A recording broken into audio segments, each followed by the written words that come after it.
The next morning I was awoken by the usual combination of my sister ripping off my bed covers while the calico wormed into my blanket. "Mom said that you should eat breakfast." My sister smiled cheerfully as she lifted the stretching cat off my bed and rubbed her nose against the back of its ears.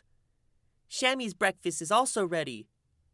Shamisen, left in our care after the cultural festival, yawned sleepily as he licked his front paw. The male calico who could formally talk had lost his voice and established himself as a beloved pet in our household. His transformation into a perfectly ordinary cat made me wonder if I had been hallucinating when I heard him speak in human. He may have also forgotten how to speak in cat, since he barely ever made a sound, which was fine by me. For some reason, Shamisen was sleeping in my room, allowing me to be rudely awoken by the frequent visits from my little sister to play with him. "Shammy, Shammy, time to eat." My sister sang out of tune as she struggled to carry the cat out of the room. I was getting goosebumps from the frigid morning air as I looked blankly at the time on the clock, but I eventually shook off the desire to linger in my warm bed and sat up.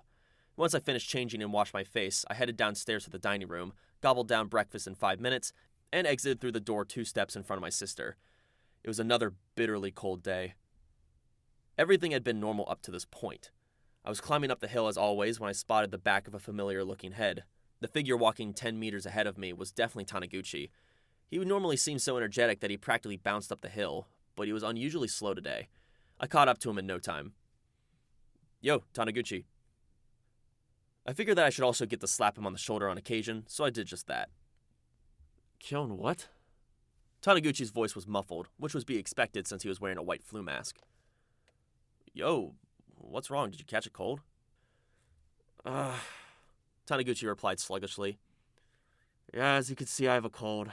I wanted to stay home today, but my dad was being a pain in the ass." "You were perfectly fine yesterday. This cold came out of the blue." "What are you talking about? I was feeling pretty shitty yesterday." I was completely thrown off by the peculiar sight of a subdued Taniguchi as he coughed up a lung. But wait, he was already feeling sick yesterday? I recalled him being his usual conceited self. Really? It sure didn't seem that way to me. I smirked maliciously at Taniguchi as he cocked his head. "You sounded so happy as you went on about your plans for Christmas Eve.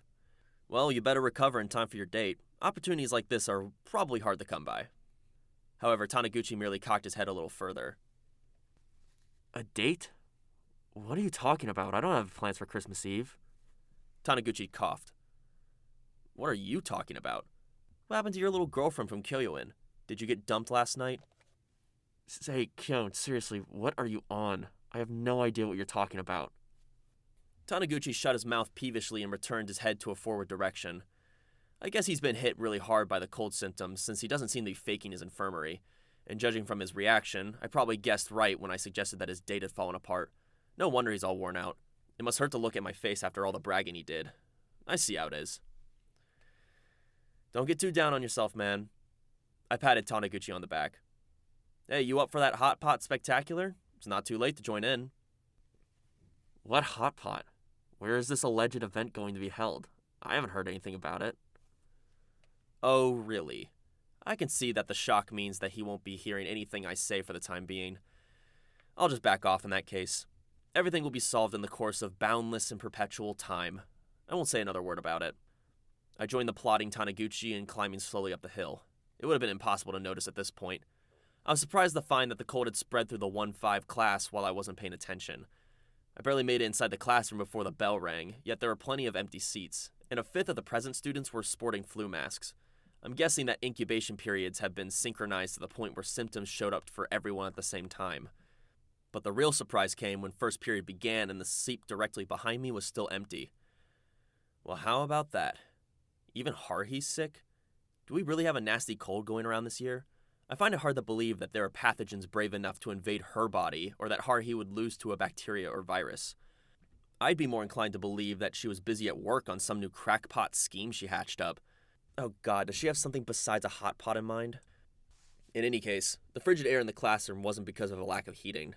I didn't expect there to be a sudden epidemic of absent classmates. It almost felt as though there'd been a drop of the population of Class 1-5. The absence of Haruhi breathing down my neck may have been a factor, but the classroom somehow felt like a different place. And after rambling through class, it was time for lunch. I pulled the cold lunchbox out of my bag, and Kunikito walked over with lunch in hand to sit down in the seat behind me. "Doesn't look like she's here today. Is it okay for me to sit here?" he said as he unwrapped his napkin around his Tupperware.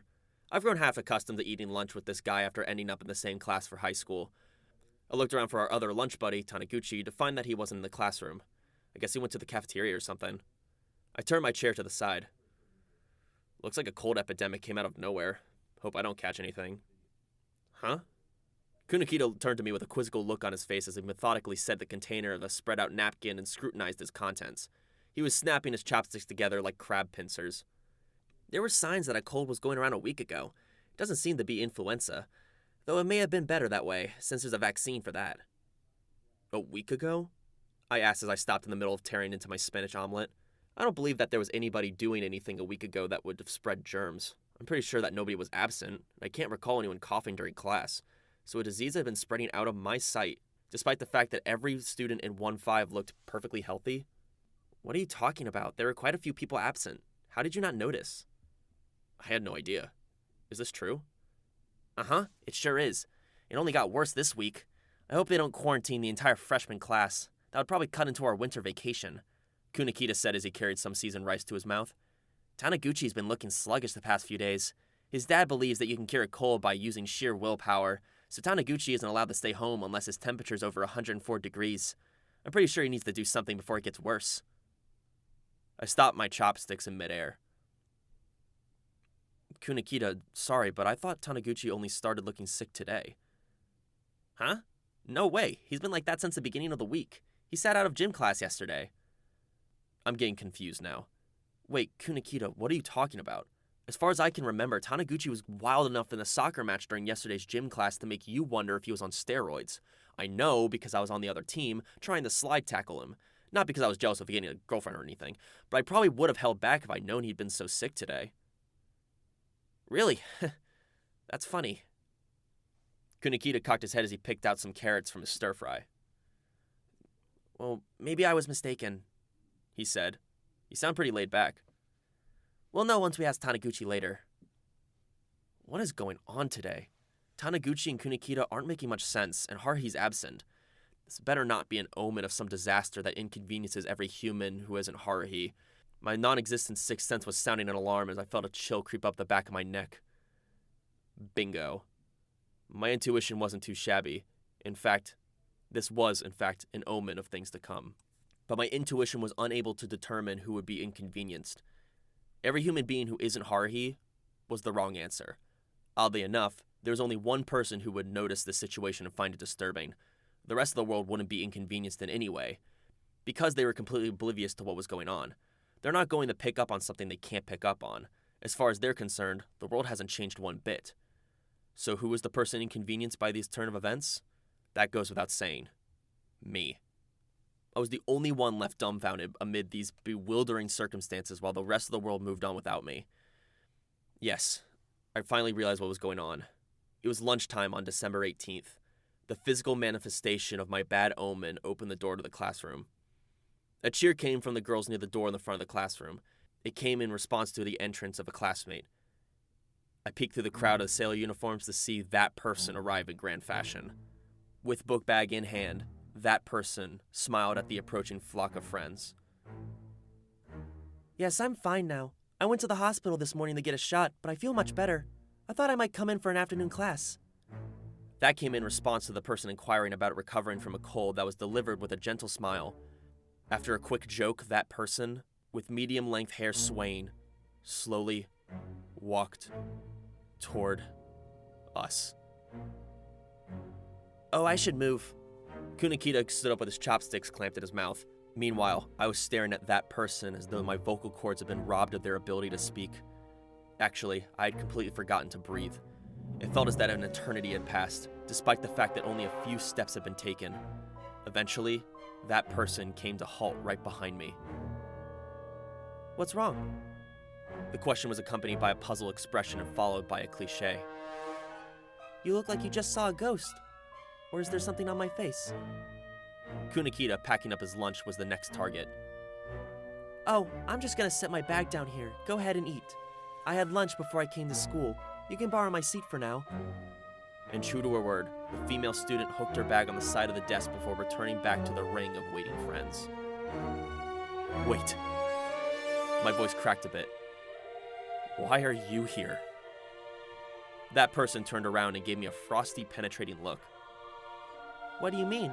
Is there something odd about my being here? Or are you trying to imply that I should have been sick longer? What's that supposed to mean? That's not it. I don't care about your cold. I'm talking about... Kyon. Kunikita was poking at my shoulder with a worried look on his face. You're acting really weird. You haven't been making sense at all, really. Kunikita, you don't have a problem with seeing her here? I couldn't take this any longer, so I stood up and pointed my finger at that person who was staring at me with a baffled look. Don't you know who this is? It's someone who isn't supposed to be here. Kyon, it's not very polite to forget the face of a classmate that's only been absent for a few days. It's supposed to be here. She's been in our class the whole time. I could never forget her. It'd take longer than half a year to forget the face of this wannabe murderer who tried to kill me. I know. That person smiled as though she just came up with a hilarious joke. You were probably nodding off as you ate your lunch. Did you have a nightmare or something? That must be it. Isn't it time for you to wake up? A smile spread across her comely face as that person turned to Kunikita for support. I was focused on the images that had been burned into my brain. They were flashing in my mind. A classroom in sunset hues, shadows extending across the floor, a windowless wall, distorted space, the swing of a knife, that unnerving smile, crystal grains crumbling like sand. Our former classmate representative who, after being annihilated in a battle with Nagato, was said to have transferred to Canada, Ryoko Asakura stood before me. You'll feel a lot better after you wash your face. Do you have a handkerchief on you? I can lend you mine. I grabbed Asakura's arm as she reached in her skirt pocket. She might pull out something that isn't her handkerchief. No thanks. Anyway, explain what's going on. Every single detail. I especially want to know why you set your bag down on Haruhi's desk. That isn't your seat, it's Haruhi's. Haruhi? Asakura frowned as she turned to Kunikita. Who's Haruhi? Was there somebody who went by that name? Kunikita's response was yet another reason to despair. Never heard the name before. Haruhi, is it? How is that spelled? Haruhi is Haruhi, I grumbled as I was hit by a spell of dizziness. You people forgot about Haruhi Suzumiya? How could you possibly forget about someone like that? Haruhi Suzumiya. Uh-huh. Kyon, Kunikita spoke slowly in a consoling tone. There's no such person in this class. Besides, this has been Asakura's desk since the last time we changed seats. Did you confuse our class with a different one? But I don't recall ever hearing the name Suzumiya before. Can't be a freshman. The name doesn't ring a bell for me either. Asakura seemed to agree that I needed to get my head looked at as she continued in a gentle purring voice. Kunikita-kun, can you look inside my desk real quick? The student directory should be near the end. I snatched a small notebook from Kunikita as he pulled it out. I immediately opened it to the Class 1-5 page. I traced my finger down the list of names for girls. Saiki, Sakanaka, Suno, Suzuki. There wasn't a name between Suno and Suzuki. Haruhi Suzumiya's name had vanished from the student directory. It was as if the pages were asking, who are you looking for? There is no such person. As I shut the directory and closed my eyes. Kunikita, I have a favor to ask. What is it? Pinch my cheek. I need to wake up. You sure? He pinched as hard as he could. It hurt, and it didn't wake me up. I opened my eyes to find that Asakura was still standing before me with her lips pursed in a semicircle. Something's going on here. I suddenly noticed that we had the entire class's attention. Their eyes were all focused on me as though I was an old stray with a canine distemper. Damn it, why? I haven't done anything wrong. Son of a bitch. I asked the people nearby the following two questions. Where is Haruhi Suzumiya? Didn't Ryoko Asakura transfer out? Their responses were no help, like they're all in this together. I don't know. I don't know, man. Nope.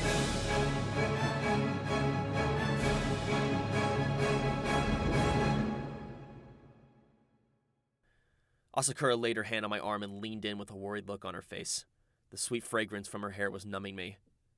You should probably go to the nurse's office. Strange things can happen when you're sick. That must be it. You might be coming down with a cold. No! I wanted to scream at the top of my lungs. I wasn't acting strange. This situation was strange. Let me go! I brushed Asakura's hand away as I headed for the classroom door. The vague, disconcerting sensation had swept through my skin and into my head. The sudden cold outbreak, the disparity in my conversation with Taniguchi, the absence of Haruhi's name in the student directory, the appearance of Asakura. Huh? Haruhi's gone. Nobody remembers her? How is that possible? Doesn't the world revolve around her? Isn't she the focus of everybody in this universe? I mentally yelled at my legs as they tripped over each other, leaving me but to practically crawl out of the classroom. Nagato's face was the first thing that popped into my mind. She would be able to explain the situation. The omnipotent alien android Yuki Nagato was always able to provide a solution. I'd be willing to say that Nagato was the only reason I was alive today. Nagato should know. She should be able to save me from this predicament. Nagato's class was nearby. It took only a few seconds to reach out without even having to run. My mind was still a jumble as I opened the door and searched for her small and short-haired figure. She wasn't there. However, it was too early to despair. She usually spent lunch in the clubroom reading. It'd be hasty to conclude that Nagato had also disappeared just because she wasn't in the classroom. Koizumi was the next thing to pop into my mind. The literary clubroom in the old shack was pretty far away. The second-year classroom where I would go find Asahina was also in a different building. It would be faster to go down a floor to 1-9. Itsuki Koizumi, you better be there. I have never been so desperate to see Koizumi's grinning face. I jogged through the hallway and skipped down the stairs, 3 at a time, as I made my way to the corner of the building where 1-9 was, praying the entire time for the Esper freak to be there. I passed 1-7's classroom and 1-8's classroom to find myself in front of 1-9's... What the hell is this? I finally came to a hall as I turned around and looked at the nameplates on the wall again. To the left of Class 1-8 was Class 1-7, and to the right of 1-8 was... a landing that led to the emergency stairwell. Gone. Without a trace. This is too much, man. Forget Koizumi. Class 1-9 no longer existed. Wit's end. Seriously. Who would imagine that a classroom could disappear in the span of a day? This was nothing like a missing person. Every member of the class was gone. The school building had shrunk. You couldn't manage that in one night, even with a rush job. Where did the members of 1-9 go? I was so shocked that I lost track of time. I had no idea how long I stood there, but a jab to my spine brought me back as I listened in the daze to the voice of the biology teacher who reminded me of the Marshmallow Man. What are you doing? Class already started. Return to your classroom. Guess I was so out of it that I didn't even hear the bell. Nobody else was in the hallways. The teacher's voice rang out of the 1-7 classroom. I slowly began to move. No more time for confirming the omen. It had already happened. A person was here who shouldn't be. People who should be here weren't. Swapping Asakura for Haruhi, Koizumi, and everybody else in the 1-9 couldn't be considered a fair trade. What the heck? If I hadn't gone crazy, the world had. Who was responsible? Was it you, Haruhi? As a result, I wasn't listening to a single word during my afternoon classes. Every voice and sound passed right through my ears without leaving any data in my brain cells. The next thing I knew, homeroom was over. And so was class for the day. I was frightened. Not by Asakura, scribbling away with a mechanical pencil in the seat behind me, but by the fact that Haruhi and Koizumi weren't at school. I was too scared to ask other people for confirmation. Every time I heard the words, "Don't recognize that name," I found myself sinking deeper into a bottomless swamp. I couldn't muster the energy to lift myself from my chair. Taniguchi immediately left the classroom with Kunikita, who was probably worried about me, while Asakura walked out with a group of laughing girls. She turned to me as she went out the door with a look of genuine concern for a classmate who wasn't well. That only made my head hurt more. This was wrong. Everything was wrong. I finally grabbed my bag and stepped into the hallway as I followed the people on cleaning duty out of the classroom. Either way, this wasn't where I should be after school. I trudged down the stairs in low spirits, and when I reached the first floor, I spotted a glimmer of hope and took off running. Asahina!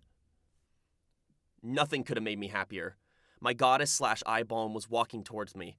Even better, the baby-faced and well-endowed beauty was accompanied by Tsuya. I was overwhelmed with joy. I'm pretty sure that I should have been a little bit more careful. I raced over to the upper two classmen at an incredible speed and grabbed the wide-eyed Asahina by her shoulders. What? I saw the surprise on her face, but my mouth had a mind of its own. Haruhi is gone. Koizumi has been drifting classroomed. I haven't checked on Nagato yet, but Asakura's here and the entire school is weird. You're my Asahina, right? That was the sound of Asahina's bag and calligraphy set hitting the floor. What? Wait, Huh? I mean, you're Asahina from the future, right? Then came Asahina's response. Future? What do you mean? Can you please let me go? I could feel my stomach turn as Asahina looked at me the way a domesticated impala would look at a wild jaguar. She was clearly frightened, the last sight I ever wanted to see. As I stood dumbfounded, my arm was twisted upward. Hold on a minute, young man. Surya was using some kind of ancient martial arts technique on my arm. You gotta take it slower. Look, our Mikuru's all scared now. Her tone was light, but her eyes were like daggers. On a closer look, Asahina was certainly backing away with teary eyes. Are you a freshman in the Mikuru fan club? Everything has a certain procedure to follow. You shouldn't rush things. That would be the umpteenth chill down my spine today. My arm was still locked by hers. Surya? Surya stared at me if I was a complete stranger. Et tu, Surya? You know me. Well, who are you anyway? An acquaintance of Mikuru's? I refused to believe my eyes. Asahina hiding behind Surya and staring at me openly while shaking her head. I don't know him. He must have me mixed up with someone else. The year was almost over, but that reaction almost made me pass out, as it basically guaranteed that this year would be a bad one. I can put up with pretty much anything that anyone might say to me, but hearing those words from Asahina was the biggest shock I'd received since the cousin I had a crush on as a kid eloped. I wasn't mixing up this Asahina with some other person named Asahina. It'd been a different story if this was actually some other Asahina. Oh, yeah. There is a way to determine if this is actually the Asahina I know. Asahina! I used the arm that was still free to point to my chest. I must have been really upset considering what I said next. There should be a star-shaped mole on your breast around here. There is, right? Can you show me? I was punched in the face. By Asahina. By Asahina's fist. My words had left Asahina stupefied. Her face gradually turned red, and tears began to well up in her eyes before she clumsily delivered a smack straight to my face. And with that, she ran off in tears. Mikuru, she's so helpless.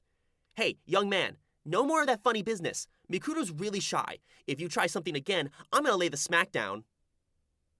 After one last painful squeeze to my wrist, Surya picked up the bag and calligraphy set from the floor and ran after Asahina. Hold on, Mikuru! I could only stare in a daze as a gust of cold wind blew through my mind. It's all over. Will I live to see the sun rise tomorrow? I'm pretty sure that once word spreads around school that I made Asahina cry, I'll be jumped by more guys than I can count. I'd do the same if I were in their shoes. I should probably come up with some last words to say. I was finally out of ideas. I called Haruhi's cell phone and got a number not in use message from the operator. I couldn't remember her home phone number, which had been erased from the student directory, along with Haruhi's name. I considered going to her house, but then I remembered that I'd never been there. Not very fair when you consider that Haruhi's been to my place, but it's a little too late now. The missing class 1-9 aside, I went to the faculty office to ask about where Koizumi and Haruhi might be. A miserable experience. There were no student named Haruhi Suzumiya in any class, and there hadn't been a transfer student named Itsuki Koizumi. There was nothing I could do. Where would I find a lead? Was this Haruhi's attempt at an elaborate game of hide-and-seek? I had to figure out where she disappeared to. But why would she do that? I continued to think as I walked. Asahina's blow may have helped, as I managed to cool my head down. No point in going crazy right now. This is when you have to stay calm. Calm. Please be there, I muttered as I headed toward the only destination left. The last bastion, the final line of defense. If it's fallen, this tale is over. Pulled off the air. The literary club room in the clubhouse, also known as the Old Shack. If Nagato isn't there, then I'm completely out of options. Which is why I was walking slowly and taking my time as I headed to the club room. A few minutes later, I found myself before the old wooden door with my hand on my chest to check my pulse. My heart was certainly beating at an abnormal rate, but this was a significant improvement over the nervous wreck I had been during lunch. My senses may have grown numb after the chain of bizarre happenings. I'm getting desperate. I'll have to march on blindly while anticipating the worst possible outcome. I skipped the knocking and threw the door open. And there I saw a small figure sitting in a metal chair in the corner of the long table with a book open before her. Yuki Nagato, staring at me through the lens of her glasses with her mouth open in surprise. You're here. I sighed in relief as I shut the door behind me. Nagato was silent as always, but I was unable to celebrate. I was well aware of the fact that Nagato had stopped wearing glasses after the incident with Asakura. However, the Nagato in front of me was wearing the same glasses as before, which reminded me of how much better Nagato looked without glasses, at least by my standards. Besides, that expression didn't look right on her face. That would be the look of a girl in the literary club who had just been surprised by a strange guy barging in. Why are you surprised? Wouldn't that be the last emotion to expect from your character? Nagato. I learned my lesson from what happened with Asahina, so I suppressed the urge to charge over as I slowly approached the table. Yes? Nagato responded without making a move. Answer this for me. Do you know who I am? Nagato pursed her lips, pushed the bridge of her glasses up, and remained silent. I was about ready to give up and search for a monastery to join. I do. Nagato was staring at a spot in the vicinity of my chest as she responded. There was hope. This Nagato might be the one I know. I actually know a fair deal about you. Do you mind if I talk for a bit? You actually aren't a human, but an alien-made organic android. You can freely use magic-like powers, such as making a bat that only hits home runs or infiltrating cave cricket space. I was already regretting those words as I spoke them. Nagato clearly had an odd look on her face. Her mouth was wide open, as were her eyes, which darted between my shoulders. Nagato's demeanor indicated that she was afraid to look at me in the face. That would sum up what I know about you. Was I wrong? I'm sorry. Nagato's response made me question if my ears were functioning properly. Why an apology? Why would Nagato ever say such a thing? I only know that you're from Class 1-5, because I see you from time to time, but I don't know anything else about you. That would be the first time I ever talked to you in this place. My last bastion collapsed like a tall building built on brittle, weathered sand. Which means you're not an alien? Do you remember anything about the name Haruhi Suzumiya? The word alien drew a puzzled tilt of the head from Nagato. No, came a response. Wait. Who am I supposed to rely on if Nagato's no good? I'm like a newly born swallow who had just been abandoned by its parents. I'm gonna need her help to stay sane. The way things are going now, I'm gonna snap. That's impossible. No good. I'm about to lose my cool again. My mind was a chaotic mess, with red, yellow, and blue shooting stars flying every which way. I circled around the Nagato side of the table. Her pale fingers shut the book, that thick hardcover. I didn't have time to catch the title. Nagato stood up from her chair and backed a step away from me. Her eyes, like two polished black ghost stones, were quivering hesitantly. I put my hand on Nagato's shoulder. I was no longer composed enough to recall my prior blunder with Asahina. I was completely focused on preventing her from escaping. If I didn't grab hold of her now, I feared I would find every person I'd ever known had slipped through my fingers. I didn't want to lose any more people. I could feel the warmth of her body through her uniform as I spoke to the short-haired girl who was trying to turn away from me. Remember? The world changed between yesterday and today. Asakura's here instead of Haruhi. Who was responsible for the substitution in personnel? The data overmind? You have to know something if Asakura's back. Isn't Asakura one of your brethren? What's the big idea? You should be able to give me an explanation, even if I can't understand it. As you always have, as I was about to say. But I instead found myself feeling like I had swallowed liquid lead, and it was spreading through my stomach. Why was she reacting like an ordinary human being? From the side, I could see that Nagato's eyes were shut tight and her pale, porcelain-like cheeks were flushed. Short staccato pants escaped from her parted lips, and I realized the slender shoulder I was grabbing was quivering like a freezing little puppy. A trembling voice reached my ears. Stop. That woke me up. At some point, Nagato's back had been pinned against the wall, which means I had unconsciously cornered her. What am I doing? I'm practically assaulting her. If there were any witnesses, I'd immediately find myself with my hands cuffed behind my back and receiving my punishment from society. A sick idiot who attacked a timid female literary club member while she was alone in the clubroom. That would be me, from an objective perspective. Sorry about that. I put my hands in the air. I didn't mean to attack you. I just wanted to check something. My legs were about to give out on me. I reached for a nearby metal chair and I plopped down like a mollusk. Nagato was still glued to the wall. I suppose I was lucky she didn't race out of the room.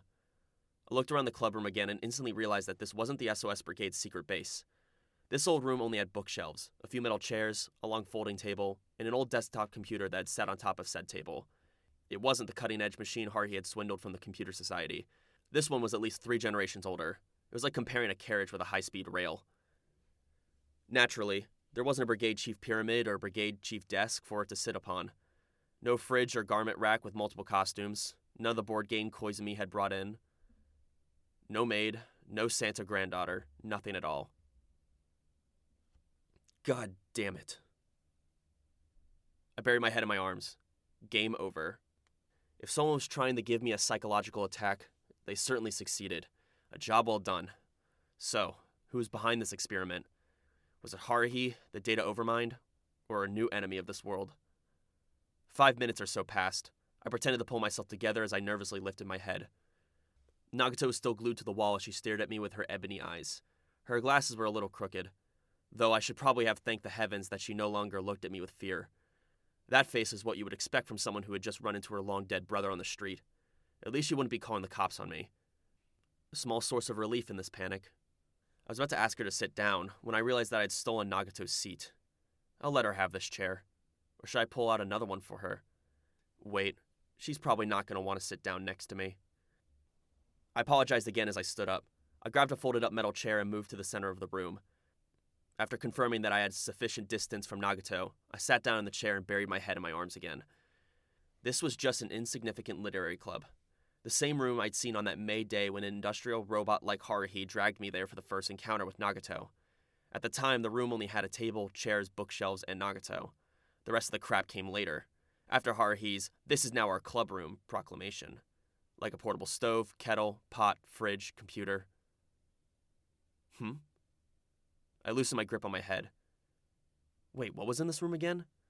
Garment rack, hot water dispenser, teapot, teacups, utensils, an old tape deck. The computer. It was certainly a different model. There was only a power cord on the floor, so it probably wasn't connected to the internet. However, this was the only item to draw my attention. The only anomaly I could spot. Nagato was still standing. She must have been really worried, considering how she'd been watching me this entire time. But the second I glanced her way, she looked down. Upon closer inspection, her cheeks were still faintly flushed. Nagato, this isn't you. You would never look away with a flushed face. I attempted to stand up in casual fashion so she wouldn't be worried, futile as it must have been. Nagato. I pointed to the back of the computer. Do you mind if I use this for a bit? Nagato looked surprised before slowly adopting this expression of confusion. After glancing between me and the computer 3 times, she took a deep breath. Wait. She awkwardly moved the chair in front of the computer, pressed the power button, and sat down. A hot cup of coffee would have cooled down to an acceptable temperature for a cat to drink the time it took the computer to boot up. After a sound like a squirrel gnawing at a tree trunk came to an end, Nagato began moving the mouse deftly. I guess you could say she was moving or deleting files. She probably had stuff that she didn't want other people to see. I could understand the sentiment. I didn't want anyone else to see my Mikuru folder. Go ahead, Nagato said in a barely audible voice, as she left the seat to stand guard against the wall. Sorry about that.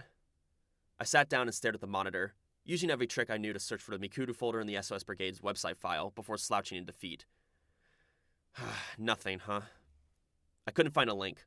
There wasn't any proof that Haruhi had ever been here. I was curious about the data Nagato had just hidden, but I could feel a watchful gaze on my back. All signs indicated that the plug would be pulled the instant I found something I shouldn't. I stood up. There weren't any clues on this computer. I wasn't actually interested in the Asahina photo collection or the SOS Brigade website. I was hoping that a helpful message from Nagato might appear, like what happened when Haruhi and I were trapped in closed space. That hope had been crushed. Sorry for bothering you. I bid farewell in a weary voice and headed to the door. I'll go home and go to sleep. That's when something unexpected happened. Wait. Nagato drew a sheet of coarse paper from the bookshelf and hesitantly stepped before me. Her eyes were fixed on my necktie knot. If you like... She extended a hand. Please take this. I was handed a blank application form. Well, it's a good thing that I've been through so many experiences that made no sense at all, or I'd be running around for a shrink right now. Evaluating the circumstances would lead to the conclusion that either I was a cuckoo in the head or the world had gone out of whack. I was now able to guarantee that the former was out of the question, seeing as I'm always mentally sound as I deliver my witty remarks regarding all of creation. Note how I'm able to make light of a situation with my banter. What the hey? I pulled a Nagato and shut myself up. I was feeling pretty chilly in more than one way. I could only pretend to be cheerful for so long. Nagato had turned into a bookworm. Asahina was an unfamiliar upperclassman, and Koizumi was off at some other school. since he had never transferred to North High. What's going on here? Am I supposed to start all over again? The season isn't right for that. If this is the reset and I'm supposed to start from the beginning, then I should have been returned to the first day of high school. I don't know who was responsible for pressing the reset button, but it's pretty confusing to change the setting without adjusting the flow of time. Just look how clueless I am now. I thought that was Asahina's job. And where is she anyway? If she goes on with her life without a care in the world and I've been hung out to dry, where is Haruhi? Where are you? Show yourself. This is stressing me out. Damn, why do I have to look for her? Or what? You're no longer here, Haruhi? Give me a break. I have no idea why I feel this way, but nothing's gonna happen until you show up. It's unreasonable to leave me by myself to sigh in melancholy. What were you thinking? I felt like a slave carrying a gigantic boulder up a slope of the construction of the pyramid as I stared up in the cold, overcast sky from my vantage point in the corridor between buildings. The application form rustled in my pocket. I returned home to my room to find Shamisen and my sister inside. My sister was smiling innocently as she waved a rod with fuzzy head around while tapping at the head of Shamisen sprawled on my bed. Shamisen's eyes were narrowed, as though he considered the action an annoyance, though he sporadically reached out with a paw to play along. "Oh, welcome home." My sister looked up at me with a smile. "Dinner's almost ready. It's time for supper, Shammy." Shamisen also looked up at me, but he immediately yawned and turned to half-heartedly fight off my sister's usage of the cat taser. Oh yeah, I still had these two. "Hey." I took the cat taser and flicked it to my sister's forehead. "Do you remember Haruhi? Or Asahina for that matter? Nagato? Koizumi? Do you remember playing baseball with them and acting in our movie?" "What's that, Kyon?" "No idea." I proceeded to lift Shamisen. "How long has this cat been in our house? Who brought him here?" My sister's large eyes widened to saucers. Last month. You were the one who brought him home, right? You got him from a friend who left the country, right, Shammy?" My sister plucked the calico from my hands and began rubbing her cheek against it affectionately. Shamisen, with sleepy eyes, gave me a knowing look. "All right, hand him over." I took the cat back. Shamisen's whiskers were quivering with irritation from being treated like an object. I'll reward him with some dried cat food later. "I need to talk to this guy. Alone. So get out of my room. Right now." "Aw, I want to talk to him too. That's not fair, Kyon." "Wait, talk with Shammy? Huh, really?" I ignored my sister as I lifted her by the waist and carried her out of my room. After ordering her to stay outside, I shut the door. "Mom, Kyon's gone funny in the head." It wasn't long before I heard my sister shouting a potentially true statement as she headed downstairs. "Okay, Shamisen." I sat down cross-legged as I spoke to the valuable male calico sitting on the floor. "All right, I once told you to never speak again, but you can forget about that now. In fact, it'd be very reassuring if you could speak to me right now. So, Shamisen, say something. Anything. You can talk philosophy or natural science or whatever. It doesn't have to even make sense. Just talk to me." Shamisen glanced up at me with a disinterested look. He must have been really bored, since he was starting to groom himself. "Do you understand what I'm saying? You can't talk, but you can still hear me, or something like that. Okay, in that case, stick out your right paw for yes, and your left paw for no." I stuck my hand palm up in front of his nose. Shamisen sniffed my hand for a bit, but as expected, I suppose, he showed no sign of understanding what I was saying and returned to his grooming. Well, yeah. He had only ever spoken while we were filming the movie, and only for a short time. He turned back into the normal cat the second we finished. He can only be associated with the verbs eat, sleep, and play, just like any other cat. Well, I've learned one thing at least. I'm not in a world with talking cats. Exhausted, I fell into the bed and stretched. Cats weren't talking, which meant that the anomaly came when Shamisen was talking, which meant that nothing was wrong now. But was that truly the case here? I wish I'd become a cat. Then I wouldn't have to think about any of this, and I could live true to my instincts. And there I lay, until my sister came to tell me that dinner was ready.